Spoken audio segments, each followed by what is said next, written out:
Ayan na ba? Hi guys.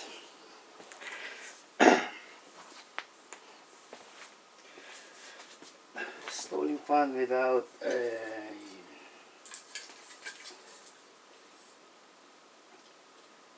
mag-install tayo ngayon ng fan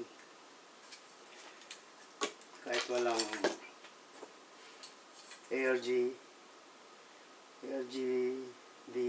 header sa motherboard. Okay, tutorial natin to. Simple tutorial lang naman to. Kailangan lang natin yung fan. Okay, patayin na isang ano dito.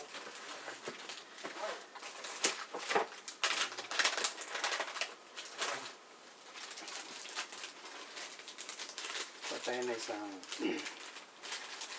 ito hub. Isang hub. RGB hub. Walang itong RGB na to, wala rito sa motherboard. Kaya natin gamitin itong hub. RGB hub. Yan. I-connect mo lang siya sa SATA. Ito yung SATA cable sa power supply. Yan.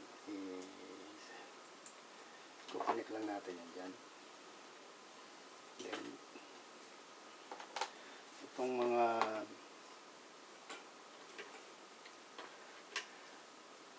itong female and male, i-connect mo rin siya dito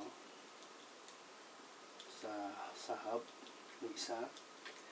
Then itong isa, magdi-daisy chain tayo. Daisy chain. Ayan siya. Ito isa. Na. Connect naman natin to rito. Isang fan. Isang fan. Meron pang taga.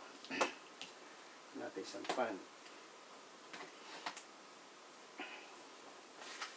Tatlo yung kakabit natin fan.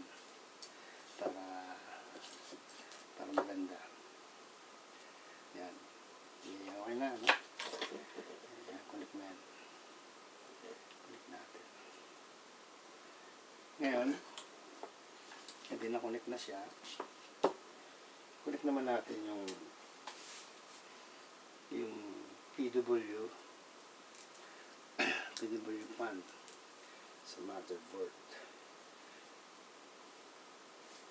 Kasi itong isa lang yung niya, yun para umikot yung fan, no? Isa lang yung connector niya. Hindi pwedeng i-daisy chain. Ang mangyayari, eto, kuha tayo ng splitter. Connect natin sa motherboard to. Then, tayo pumasok. Purging. Ayan, malabo na mata natin. Ayan. Connect natin yan. Tapos itong isa na yan. Connect naman natin siya dito. Ayan. Ngayon, ito sa isang fan. Ngayon to, halos dalawa lang din yan. Dalawa lang din siya. Ngayon yung isa, connect naman natin to sa dalawa kasi saksakan dito sa motherboard. Yan. Baliktad.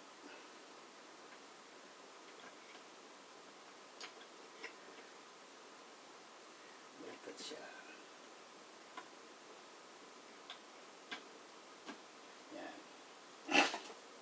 Yan, ito pinaka-remote niya. Okay? Yan, pinaka-remote. Ngayon, kasi Kasi, eto, switch natin itong power supply.